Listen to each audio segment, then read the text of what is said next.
4 fatos que Jesus compartilhou sobre Satanás que a maioria das pessoas não conhecem. Fique esperto porque o último fato que contarei é o mais impressionante. Em primeiro lugar, ele o chamou de inimigo e o maligno no capítulo 13, verso 39 de Mateus. Jesus chamou Satanás de inimigo na parábola do joio, em Mateus, capítulo 13, versículos 24 a 30. Aqui está outra história que Jesus contou. O reino dos céus é como um agricultor que plantou boa semente em seu campo. Mas, naquela noite, enquanto os trabalhadores dormiam, seu inimigo veio e plantou joio no meio do trigo, e então partiu.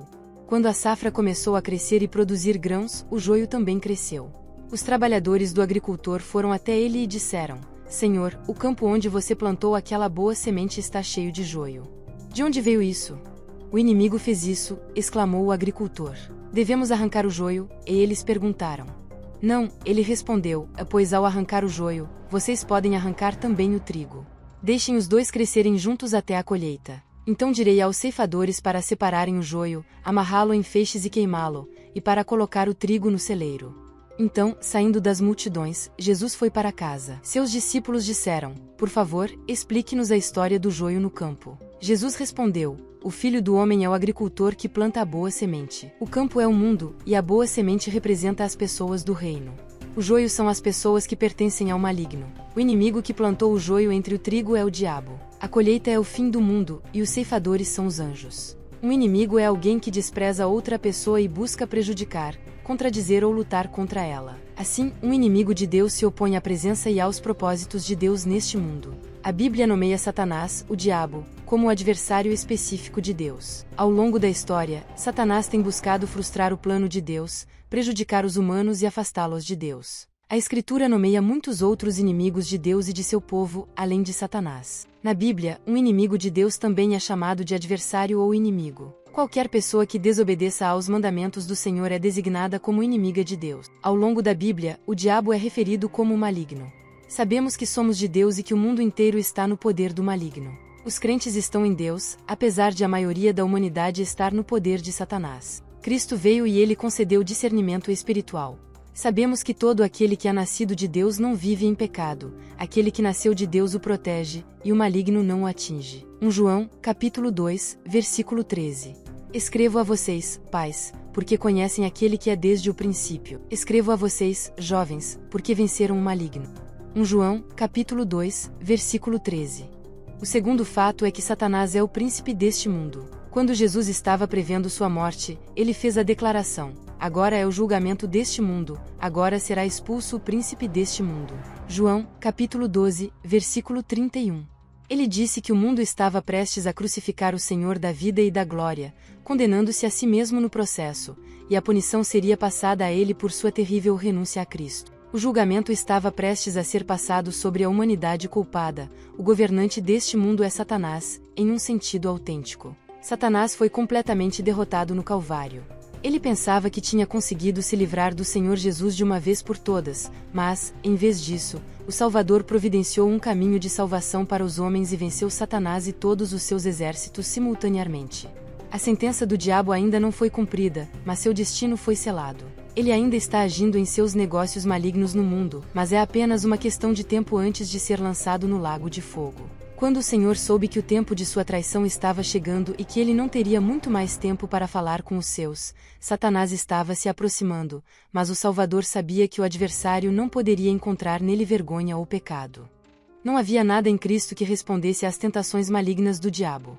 Seria tolice para qualquer um, exceto Jesus, dizer que Satanás não poderia encontrar nada nele. Não falarei mais com vocês, pois o príncipe deste mundo está chegando. Ele nada tem em mim. João, capítulo 14, versículo 30. Satanás governa um mundo que inclui homens e anjos separados de Deus. Este mundo engloba os religiosos falsos e ameaça derrotar os verdadeiros filhos de Deus. 1 João, capítulo 2, versículos 15 a 17. Não amem o mundo nem o que nele há. Se alguém ama o mundo, o amor do Pai não está nele. Pois tudo o que há no mundo, as cobiças da carne, a cobiça dos olhos e a ostentação dos bens, não provém do Pai, mas do mundo. O mundo e a sua cobiça passam, mas aquele que faz a vontade de Deus permanece para sempre. O impacto de Satanás se estende às ideologias, à educação e ao comércio mundiais. Ele controla os pensamentos, ideias, especulações e religiões falsas do mundo, que surgiram de suas mentiras e enganos. Mateus, capítulo 12, versículo 24. Mas os fariseus, ouvindo isso, disseram: é somente por Beelzebu, o príncipe dos demônios, que ele expulsa demônios. Romanos, capítulo 8, versículos 7 a 8. A mentalidade da carne, com suas buscas pecaminosas, é ativamente hostil a Deus, ela não se submete à lei de Deus, nem pode, e aqueles que estão na carne, vivendo uma vida que satisfaz os apetites e impulsos pecaminosos, não podem agradar a Deus. O terceiro fato é que Satanás desejava ter Pedro. A vida de Pedro é talvez a história de redenção mais excelente já escrita. Ele era um pescador, e pescadores eram tipicamente homens de ação, muito físicos e destemidos, como Pedro demonstra na Bíblia. No entanto, Pedro enfrentou um desafio significativo, pois o diabo tinha um alvo nele, e Jesus o informou disso para dar autoridade a esse dilema. Na última ceia, Jesus avisou Simão Pedro que um teste de fé estava por vir. Simão, Simão, Satanás pediu para peneirar vocês como trigo. Lucas, capítulo 22, versículo 31, o discípulo falador parecia estar em uma situação complicada. Satanás queria peneirar Pedro como trigo, o que significa que ele tentou abalar a fé de Pedro tão violentamente que ele caísse, demonstrando que o servo fiel de Deus carecia de confiança. Mas não era apenas Pedro que estava em perigo. Em Lucas, capítulo 22, versículo 31, a palavra para "e vocês" é a plural. Jesus disse a Pedro que Satanás havia mirado em todos os discípulos. Algumas traduções, como a Bereana, especificam o grupo inteiro. Simão, Satanás pediu para peneirar cada um de vocês como trigo. Esta passagem nos dá um vislumbre de um mundo invisível. Ela levanta muitas perguntas, mas também oferece muitas garantias, a principal das quais é a cadeia de comando. Deus está claramente no controle, e o diabo está com uma coleira curta. Você percebeu o verbo que seguiu o nome de Satanás: pediu. Satanás pediu. Os discípulos faladores pareciam estar na mesma situação de Jó quando Satanás buscou testá-lo. Porventura não cercaste de sebe a ele, a sua casa e a tudo quanto tem? A obra de suas mãos abençoaste e os seus bens se multiplicaram na terra. Jó, capítulos 1 e 2. Nada foi exigido, resolvido ou decidido pelo diabo. Ele estava curioso e solicitou permissão para tentar Simão Pedro da mesma forma que pediu para tentar Jó. Isso muda nossa percepção da velha serpente. Deus usará todos os seres para o bem do seu reino. A palavra Satanás significa adversário ou acusador. Ele acusa o povo de Deus de fazer o mal. Zacarias, capítulo 3, versículo 1. Então ele me mostrou Josué, o sumo sacerdote, de pé diante do anjo do Senhor, com Satanás, à sua direita, para acusá-lo. 1 Pedro, capítulo 5, versículo 8. O diabo, o inimigo de vocês, anda ao redor como leão, rugindo, procurando a quem possa devorar.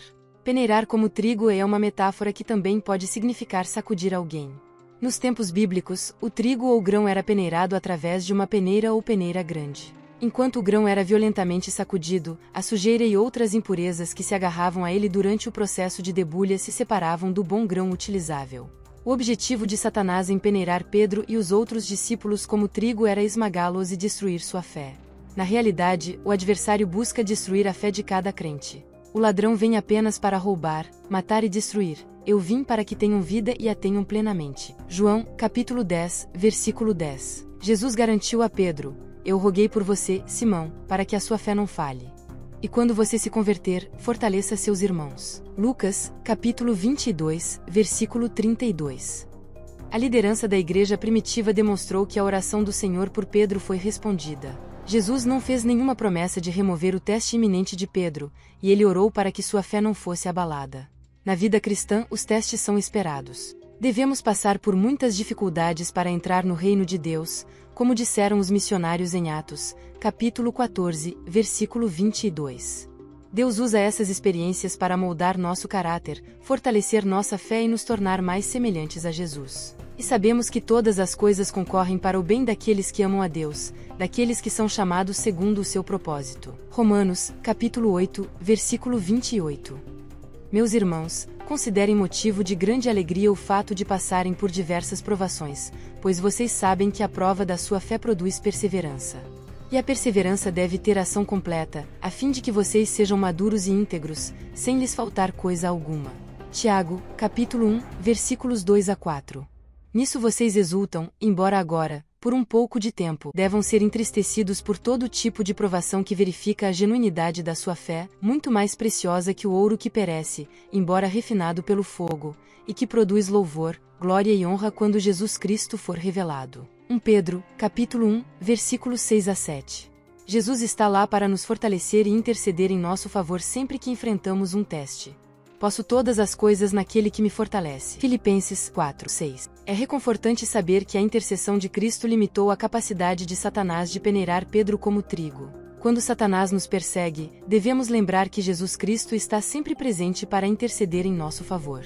Portanto, ele é capaz de salvar completamente aqueles que se aproximam de Deus por meio dele, visto que vive sempre para interceder por eles. Hebreus, capítulo 7, versículo 25. Jesus teve fé que Simão Pedro se recuperaria e ajudaria os outros discípulos. Outra razão pela qual o Senhor nos permite passar por provações é nos ensinar a ajudar outros a crescerem na fé. Agora, se somos atribulados, é para a consolação e salvação de vocês. Se somos consolados, é para a consolação de vocês, a qual lhes dá perseverança na suportação dos mesmos sofrimentos que nós também estamos sofrendo.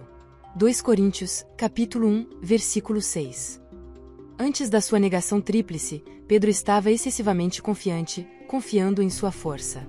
No entanto, depois de ser peneirado como trigo, Pedro descobriu que a falha é possível devido à fraqueza da carne. Marcos, capítulo 14, versículo 38. Vigiem e orem para que não caiam em tentação.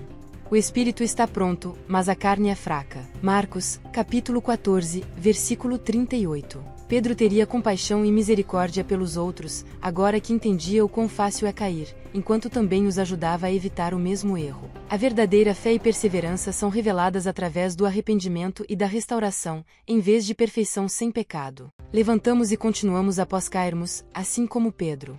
Quando Satanás vem nos peneirar como trigo, temos um advogado em Jesus Cristo, que intercede em nosso favor. João, capítulo 17, versículos 9 a 11. Eu oro por eles. Não estou orando pelo mundo, mas por aqueles que me deste, pois são teus. Tudo o que tenho é teu, e tudo o que tens é meu. E eu tenho sido glorificado neles. Já não estou mais no mundo, mas eles estão no mundo, e eu vou para ti. Pai Santo, protege-os em teu nome, o nome que me deste, para que sejam um, assim como somos um. João, capítulo 17, versículo 15. Não estou pedindo que os tires do mundo, mas que os protejas do maligno. João, capítulo 17, versículo 15. Ele nos protegerá para que o diabo não possa destruir nossa fé e esperança. João, capítulo 10, versículos 27 a 28. As minhas ovelhas ouvem a minha voz, eu as conheço, e elas me seguem. Eu lhes dou a vida eterna, e elas jamais perecerão, ninguém as poderá arrancar da minha mão. Hebreus, capítulo 7, versículo 25. Portanto, ele é também capaz de salvar completamente aqueles que por meio dele se aproximam de Deus, pois vive sempre para interceder por eles. Hebreus, capítulo 7, versículo 25. Jesus Cristo começou uma boa obra em nós, e ele a levará a término até o dia de Jesus Cristo. Estou convencido de que aquele que começou boa obra em vocês, vai completá-la até o dia de Cristo Jesus. Filipenses, capítulo 1, versículo 6. Todos atravessamos o vale do fracasso, a questão é, como você vai responder? Muitas pessoas desistem e trocam uma vida vibrante de servir no reino por uma vida derrotada. No entanto, o fracasso não precisa ser o fim, é uma oportunidade para um novo começo na força de Cristo. O inimigo esperava sacudir a fé de Pedro tão forte que ele se afastasse de Jesus como a palha. No entanto, Pedro estava determinado a manter sua promessa a Jesus. Mesmo que todos fiquem escandalizados, eu não ficarei. Marcos, capítulo 14, versículo 29. Mas Satanás entende o poder do medo. O objetivo de Satanás ao peneirar os crentes é enfraquecer nossa fé a ponto de não sermos mais úteis a Deus. Ele quer que fiquemos fora das atividades do reino do Senhor. Como resultado, ele se concentra em nossas vulnerabilidades, nas áreas onde acreditamos ser invencíveis ou pelo menos bem protegidos. Quando o diabo tem sucesso, ficamos desapontados e desmoralizados. No entanto, isso não precisa ser o caso. Se estivermos dispostos, Deus pode usar o fracasso para fazer uma limpeza espiritual. Pedro deixou seu orgulho de lado e vestiu a coragem do Espírito Santo. Ele então arriscou humilhação pública, perseguição e morte para espalhar o Evangelho. O fracasso foi um catalisador para uma fé aumentada e verdadeira servidão. É um grande conforto saber que Deus é sempre mais forte do que Satanás e que, confiando nele, podemos evitar a ira de Satanás e receber uma coroa da vida. Mas o texto não termina aí, a palavra de Deus de conforto e esperança continua. Precisamos de encorajamento em nossas lutas diárias para que não abandonemos a fé e amaldiçoemos a Deus em tempos de sofrimento e fraqueza. Precisamos de alguma garantia de que os altos e baixos de nossa fé não resultarão em uma queda permanente. No versículo 32, Jesus nos dá esse encorajamento e reafirmação. Simão, Simão, Satanás pediu para peneirar vocês como trigo. Mas eu orei por você, Simão, para que a sua fé não desfaleça. E quando você se converter, fortaleça seus irmãos. É reconfortante saber que Deus é infinitamente mais forte que Satanás. 2 Coríntios, capítulo 4, versículo 8. Estamos atribulados de todos os lados, mas não estamos esmagados, perplexos, mas não desanimados. 2 Coríntios, capítulo 4, versículo 8. A oração de Jesus intercedeu por Pedro, e a oração de Jesus intercede por nós. Romanos, capítulo 8, versículo 34. Quem os condenará? Foi Cristo Jesus que morreu, e mais, que ressuscitou e está à direita de Deus e também intercede por nós. Romanos, capítulo 8, versículo 34. Jesus Cristo é a rocha de nossa fé, o autor e consumador de nossa fé, e o defensor de nossa fé. Fixemos os olhos em Jesus, autor e consumador da nossa fé, que, pela alegria que lhe fora proposta, suportou a cruz, desprezando a vergonha, e assentou-se à direita do trono de Deus. Judas, versículo 24. O quarto fato é que Satanás é um ser real, não apenas uma metáfora. Muitas vezes, as pessoas tendem a pensar em Satanás como uma metáfora para o mal ou como uma força abstrata. No entanto, a Bíblia o retrata como um ser real, com uma personalidade distinta, poder e habilidade para influenciar os eventos neste mundo. Ele é descrito como um anjo caído que se rebelou contra Deus e que continua a tentar os seres humanos para longe do caminho de Deus. Ele é mencionado em várias passagens da Bíblia, incluindo o livro de Jó, onde é retratado como o acusador dos justos perante Deus, e nos Evangelhos, onde é mencionado como o tentador de Jesus no deserto. Os apóstolos também advertiram os cristãos sobre os ataques de Satanás e instruíram-nos a resistir a ele com fé e vigilância. Acreditar na realidade de Satanás não é apenas uma questão de aceitar a autoridade das Escrituras, mas também de reconhecer a presença do mal neste mundo e a necessidade de resistir a ele com a ajuda de Deus. Sejam sóbrios e vigilantes. O diabo anda ao redor como um leão que ruge, procurando alguém para devorar. Resistam-lhe, permanecendo firmes na fé, sabendo que os irmãos que vocês têm em todo o mundo estão passando pelos mesmos sofrimentos. 1 Pedro, capítulo 5, versículos 8 a 9. Este versículo nos lembra que Satanás é uma ameaça real e que devemos estar vigilantes contra seus ataques. Isso não significa viver com medo constante, mas sim estar ciente do perigo e confiar em Deus para nos proteger e nos fortalecer. Acreditar na realidade de Satanás não significa dar a ele poder sobre nossas vidas, mas sim reconhecer a necessidade de resistir a ele com a ajuda de Deus. Porque a nossa luta não é contra o sangue e a carne, mas contra os principados e potestades, contra os governadores deste mundo de trevas, contra as forças espirituais da maldade nas regiões celestiais. Efésios, capítulo 6, versículo 12. Este versículo nos lembra que estamos envolvidos em uma batalha espiritual contra as forças do mal, incluindo Satanás e seus demônios. Devemos nos armar com a armadura de Deus e lutar contra o mal com fé e coragem. Em conclusão, a Bíblia nos ensina que Satanás é um inimigo real, o príncipe deste mundo, um adversário que deseja peneirar os crentes como trigo e um ser espiritual com poder para influenciar os eventos neste mundo. Devemos resistir a ele com fé e vigilância, confiando em Deus para nos proteger e nos fortalecer. Se inscreva se gostou desse vídeo e clique no botão de gostei. Irá ajudar muito para me incentivar a postar cada vez mais vídeos e com qualidade cada vez maior. Pode também assistir outros vídeos do canal ao clicar em algum desses que estão aparecendo na sua tela. Até o próximo vídeo.